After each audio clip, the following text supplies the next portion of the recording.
In the depths of Rome's ancient foundations, where marble columns pierce through layers of accumulated history like bones through flesh, Giovanni Battista Piranesi moved through shadows that seemed to whisper of empires long dissolved into dust.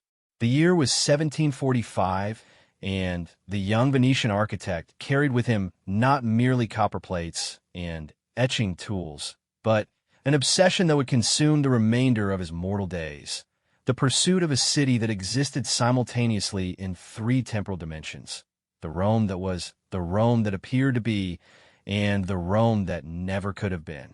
The morning light filtered through the ruins of the baths of Caracalla as Piranesi set up his equipment, his hands moving with the practiced precision of one who had spent countless hours translating stone into line, shadow into meaning. But today, as he positioned his viewing frame against the massive arches that seemed to stretch infinitely upward, something shifted in his perception. The ruins before him began to expand, not merely in his imagination, but in some fundamental way that suggested reality itself possessed layers he had never previously considered.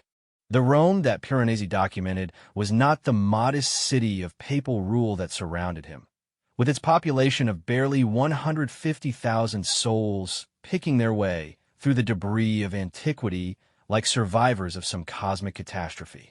Instead, his etchings revealed glimpses of what scholars would later recognize as impossible architectures, spaces too vast for human construction, engineering solutions that defied the technological limitations of any known civilization, and, most disturbing of all, evidence of urban planning on a scale that suggested the ancient Romans had possessed not merely an empire, but an understanding of space and population that anticipated needs no earthly civilization had ever approached.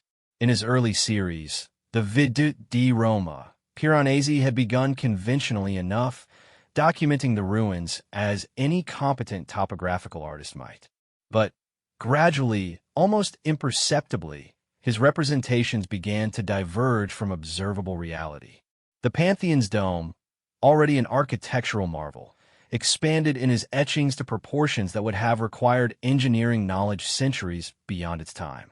The Colosseum multiplied its arches and levels until it resembled not merely an amphitheater, but a vertical city capable of housing entire populations within its walls.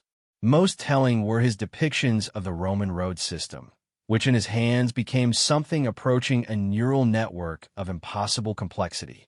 Where historians saw the impressive but comprehensible infrastructure of a pre-industrial empire, Piranesi's etchings suggested transportation arteries designed for volumes of traffic and distances that implied not merely conquest of the Mediterranean, but coordination of an urban system spanning continents. His Via Appia stretched beyond the horizon with the geometric precision of a surveying system that had mapped not just Italy, but territories that seemed to extend beyond the boundaries of the known world.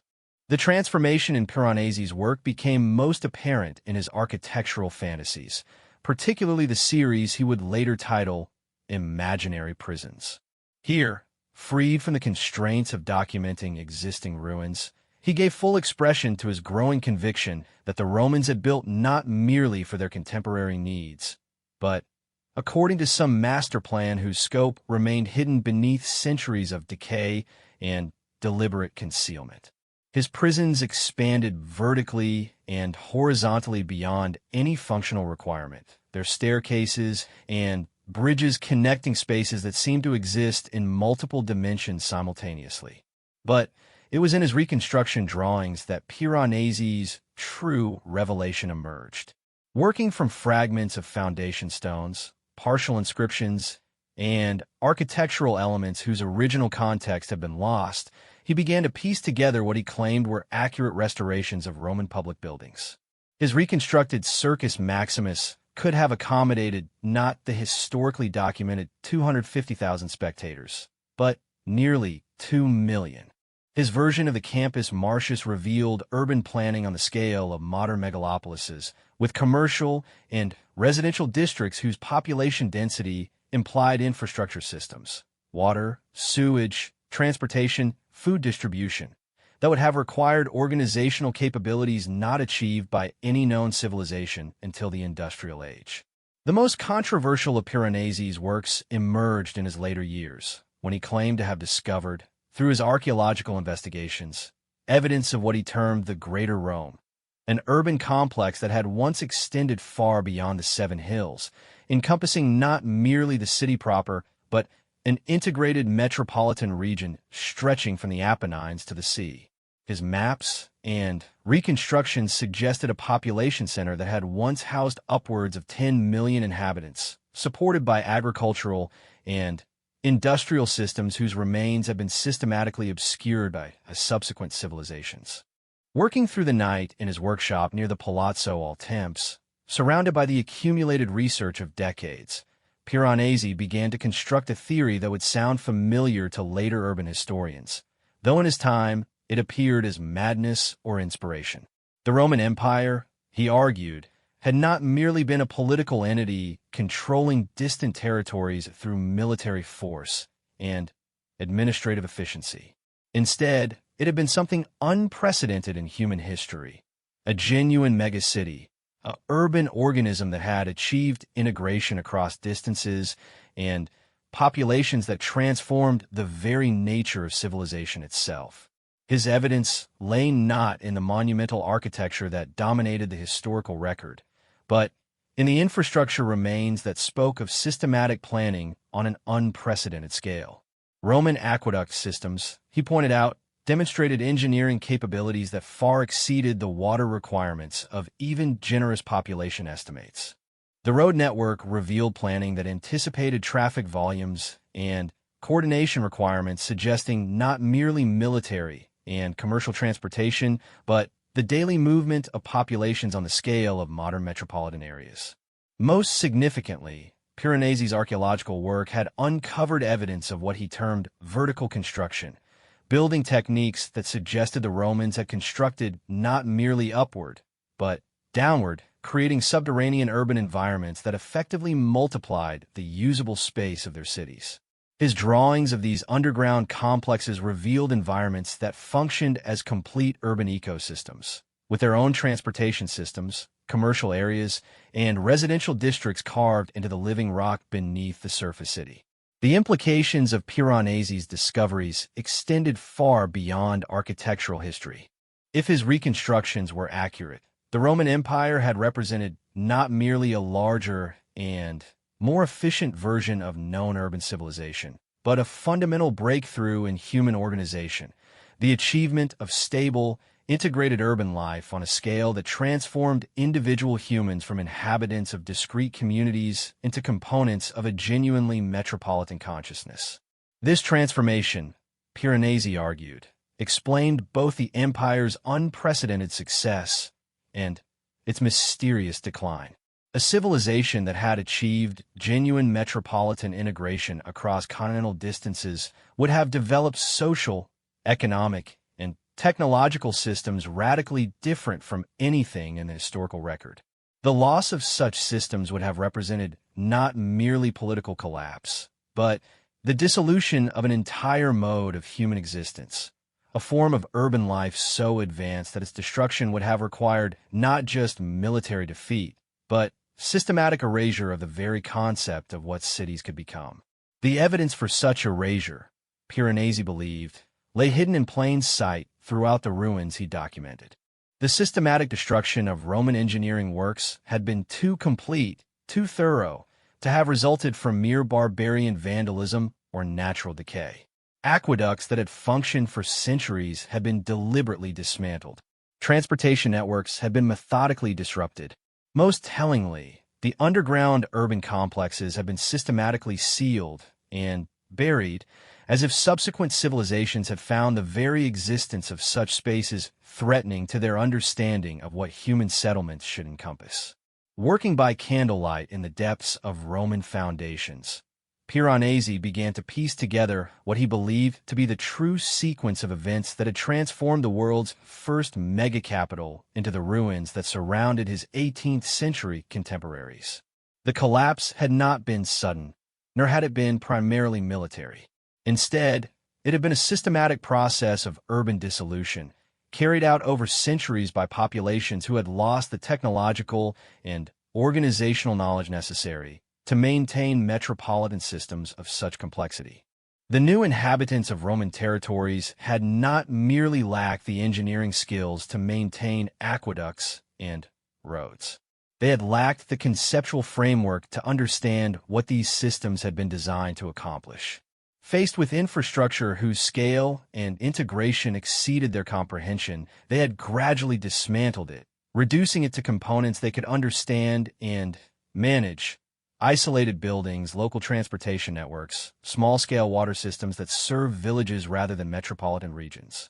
But the most devastating aspect of the collapse, Piranesi concluded, had been the loss of metropolitan consciousness itself, the psychological and social adaptations that had allowed Romans to function as components of a genuinely integrated urban organism spanning continental distances.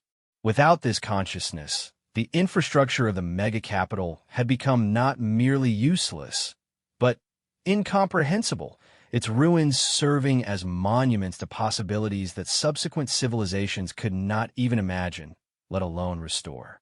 In his final series of etchings, completed shortly before his death in 1778, Piranesi attempted to document what he called the architectural unconscious, the psychological traces that the mega-capital had left in human consciousness, visible only in the persistent human impulse to build beyond practical necessity, to create spaces and systems whose scale exceeded the immediate requirements of their builders. His drawings of contemporary Roman churches and palaces revealed architectural details that seemed to echo the proportions and planning principles of his reconstructed ancient megacity, as if the memory of genuine metropolitan architecture persisted in the unconscious design decisions of later builders. These final works suggested that the erasure of the mega-capital had been incomplete, that something of its essential character persisted not merely in physical ruins, but in the human imagination's persistent tendency to envision urban spaces of unprecedented scale and integration. The great architectural projects of subsequent centuries, the cathedrals of medieval Europe, the palace complexes of absolute monarchs, the industrial cities of the modern era, all revealed traces of the metropolitan consciousness that had once achieved its fullest expression in the Roman mega-capital.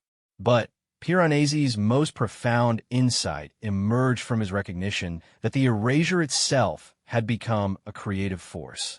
The deliberate forgetting of what cities could become had generated a persistent, unconscious drive to rediscover and rebuild metropolitan possibilities that had once been achieved, but could no longer be directly remembered or copied. Each generation's efforts to create urban spaces adequate to their needs inevitably produced echoes of the lost mega-capital, unconscious approximations of architectural and organizational principles that had been systematically erased from conscious memory. The result was a form of architectural haunting, in which every subsequent urban civilization found itself unconsciously attempting to rebuild something it could not remember, but could not entirely forget.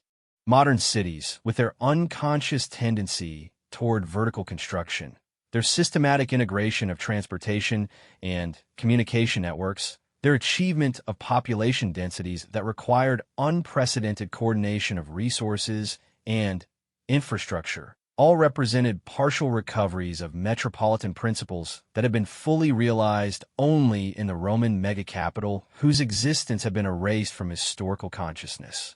Standing in the ruins of the Baths of Diocletian as the sun set on his final archaeological expedition, Piranesi understood that his life's work had been devoted to documenting not merely the physical remains of ancient architecture, but the psychological archaeology of human metropolitan aspirations. His etchings had captured something that conventional historical documentation could not preserve: the memory traces of a form of urban life so advanced that its destruction had required the systematic elimination of the very concept that such cities were possible. In the gathering darkness, surrounded by fragments of infrastructure whose original purpose and scale he alone had begun to comprehend, Piranesi realized that his drawings and etchings would serve not merely as historical documentation, but as unconscious blueprints for the metropolitan future that humanity would inevitably attempt to rebuild. The erasure of the megacapital had been complete enough to prevent direct imitation, but incomplete enough to leave traces that would guide future urban development toward the recovery of possibilities that had once been achieved, but could now be approached only through the unconscious repetition of architectural principles whose origins had been forgotten.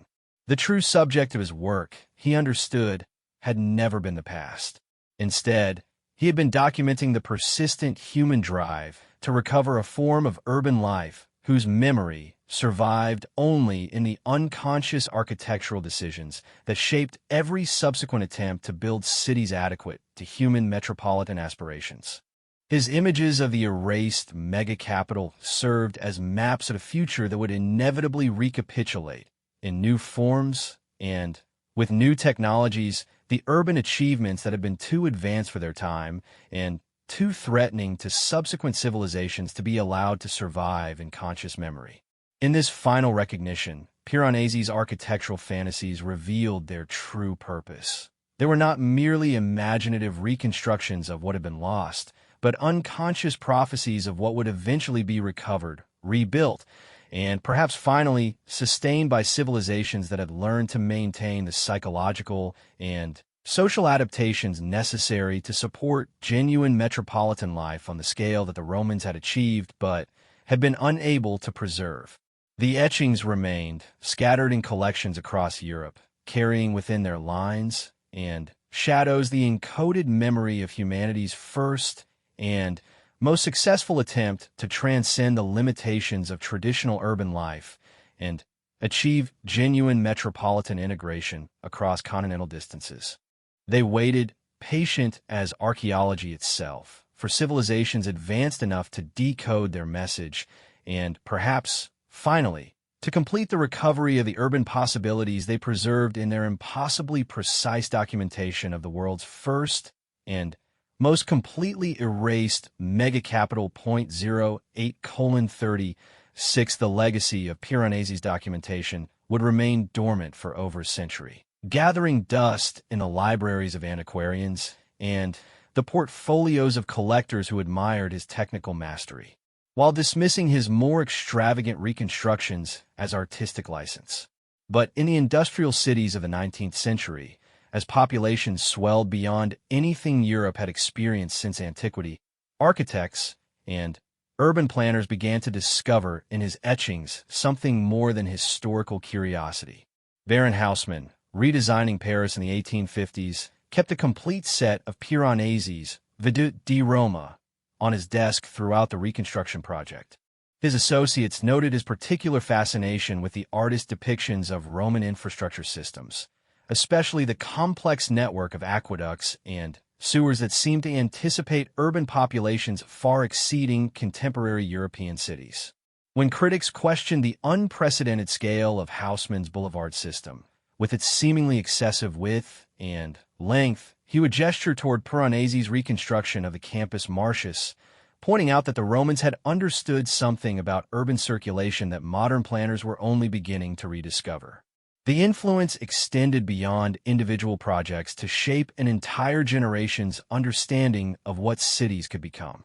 The Crystal Palace, with its revolutionary use of iron and glass to create interior spaces of unprecedented scale, bore unmistakable echoes of Piranesi's imaginary architectural spaces, where structural engineering had been pushed beyond conventional limitations to create environments that seemed to exist independently of their supporting frameworks.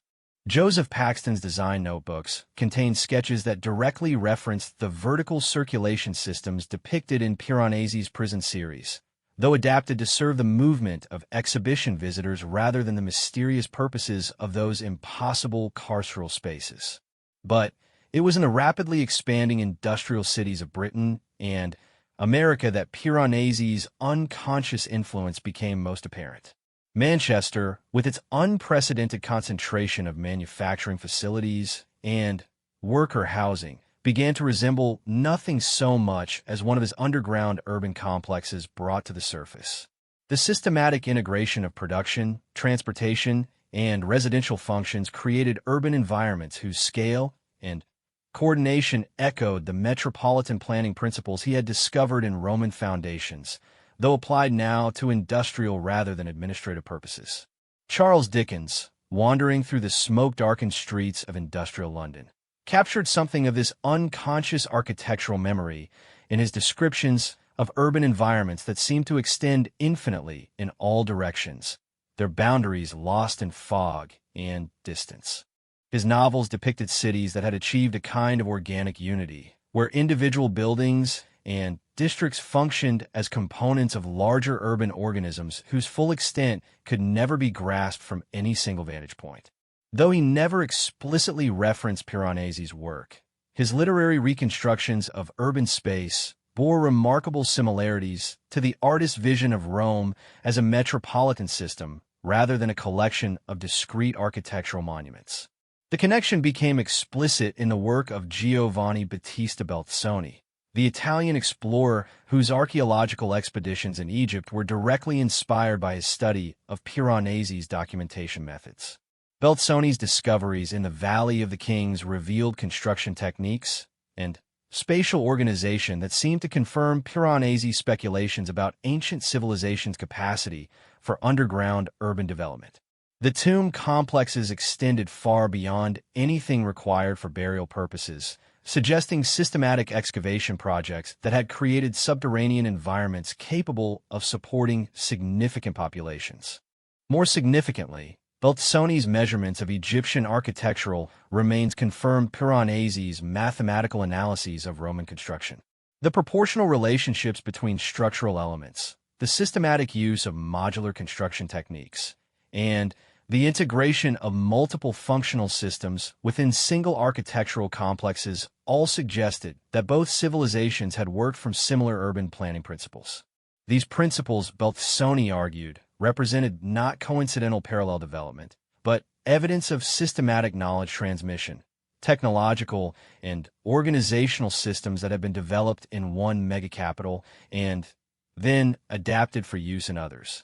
The implications of this connection became apparent in the work of Heinrich Schliemann, whose excavations at Troy were guided by his conviction that Homer's descriptions of the city's scale and complexity had been literally accurate rather than poetically exaggerated. Schliemann's archaeological methods, directly influenced by Piranesi's techniques for reconstructing complete urban environments from fragmentary remains, revealed Troy as the center of a metropolitan region whose extent had been systematically underestimated by classical scholars. The city's fortification systems, harbor facilities, and residential districts suggested urban organization on a scale that confirmed Piranesi's arguments about the metropolitan character of ancient civilizations. But Schliemann's most significant discovery lay not in any single architectural element, but in evidence of systematic urban destruction that paralleled what Piranesi had documented in Rome. Troy had not merely been conquered and abandoned. It had been methodically dismantled, its infrastructure systems deliberately disrupted, its subterranean complexes sealed and buried.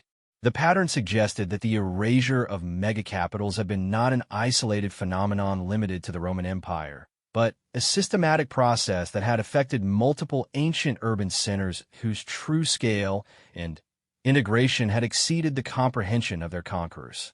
This recognition prompted a fundamental reassessment of archaeological methodology that would transform 20th century understanding of ancient urban civilization. Rather than focusing on individual monuments and artistic artifacts, archaeologists began to search for evidence of systematic urban organization. Infrastructure networks, population distribution patterns, resource management systems that could reveal the true scale and integration of ancient metropolitan regions. The most dramatic confirmation of Piranesi's insights emerged from the excavations at Pompeii and Herculaneum, where volcanopreservation had maintained not merely individual buildings, but complete urban environments that revealed the systematic integration of ancient Roman city planning.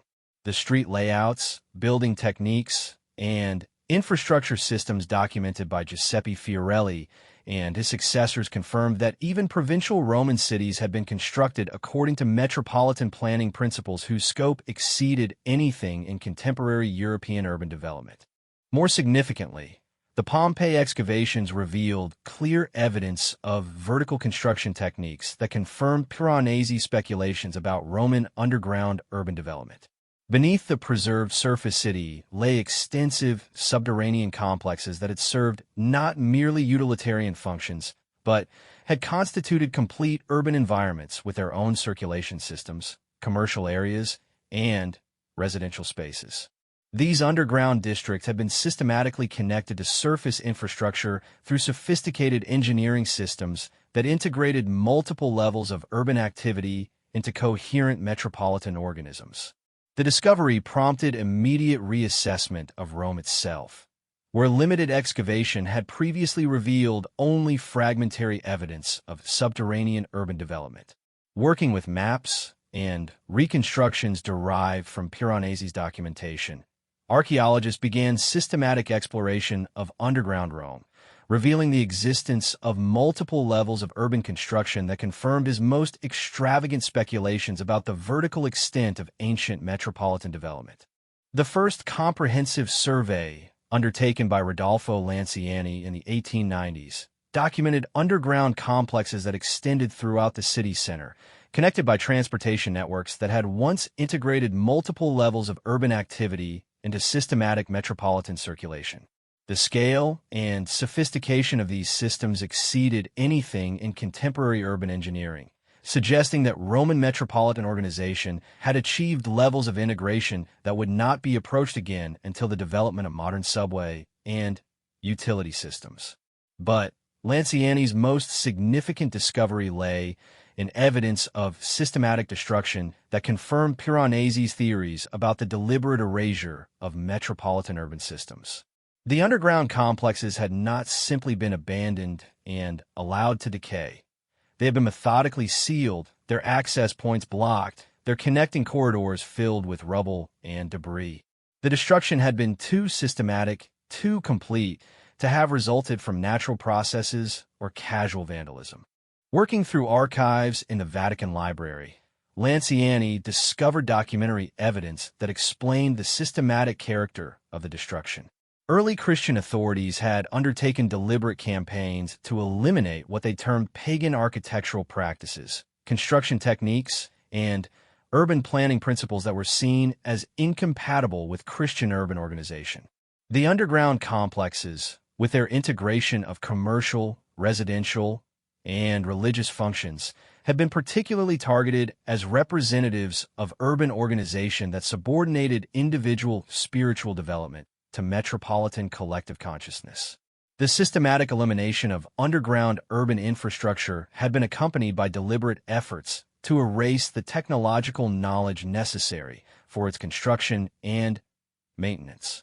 Engineering texts had been destroyed, construction techniques had been forgotten, and most significantly, the psychological and social adaptations that had enabled Romans to function effectively in genuine metropolitan environments had been systematically discouraged as incompatible with Christian individual salvation. The result had been not merely the physical destruction of metropolitan infrastructure, but the elimination of metropolitan consciousness itself, the cognitive and social capabilities that had enabled ancient populations to coordinate their individual activities as components of integrated urban organisms.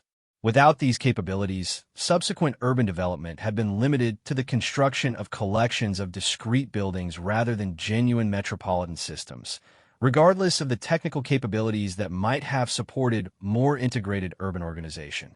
This recognition prompted fundamental reassessment of medieval urban development, revealing that the apparent technical limitations of medieval cities had resulted not from lack of engineering knowledge, but from deliberate rejection of metropolitan planning principles that had been systematically associated with pagan civilization.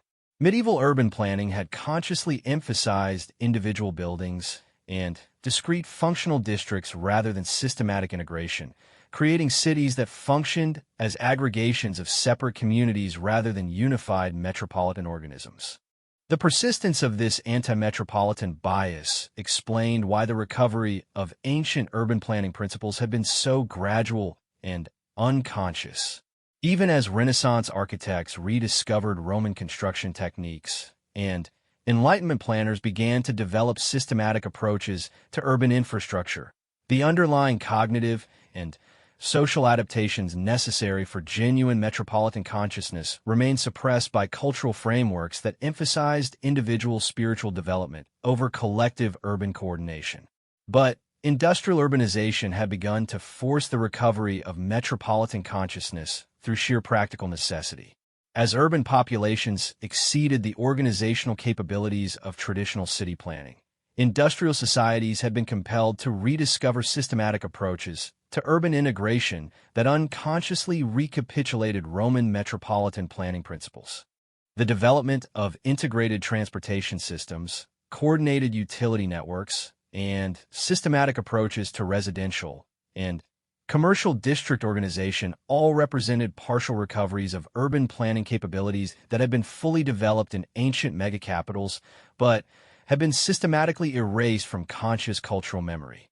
The unconscious character of this recovery explained why modern urban development had proceeded through trial and error rather than systematic application of established planning principles. Each generation of urban planners have been forced to rediscover organizational solutions that had already been developed and tested in ancient metropolitan systems, because the systematic elimination of metropolitan consciousness had prevented direct transmission of urban planning knowledge across the gap between ancient and modern civilization. Piranesi's documentation had preserved crucial evidence of what had been lost, but in a form that could only be decoded by civilizations that had independently begun to rediscover metropolitan planning principles through their own urban development experience. His etchings had functioned as unconscious blueprints, accessible only to planners who had already begun to develop the cognitive frameworks necessary to understand genuine metropolitan organization. The result was a peculiar form of architectural archaeology, in which modern urban development serves simultaneously as practical response to contemporary needs and as unconscious recovery of ancient urban planning principles whose full implications could only be understood retrospectively. Each breakthrough in modern urban organization revealed new layers of meaning in Piranesi's reconstructions, suggesting that his documentation had preserved not merely historical information, but systematic planning knowledge that remained relevant to contemporary metropolitan development. This recognition prompted systematic reassessment of modern urban development as unconscious archaeological recovery of ancient metropolitan planning principles. The great urban projects of the late 19th and early 20th centuries, the construction of metropolitan transportation systems, the development of integrated utility networks, the planning of comprehensive residential and commercial districts, all represented partial recoveries of organizational capabilities that had been fully developed in ancient megacapitals, but could now only be approached through unconscious recapitulation of planning principles whose origins had been forgotten. Standing in the newly constructed Penn Station in 1910, observing the systematic integration of long-distance transportation, local circulation, commercial activity, and monumental architecture within a single comprehensive urban complex, visitors experience something that would have been familiar to inhabitants of ancient Rome's metropolitan transportation centers. Though neither the architects who designed it nor the public who used it possessed conscious knowledge of the ancient precedents, their work unconsciously recapitulated. Claude is AI and can make mistakes. Please double-check responses.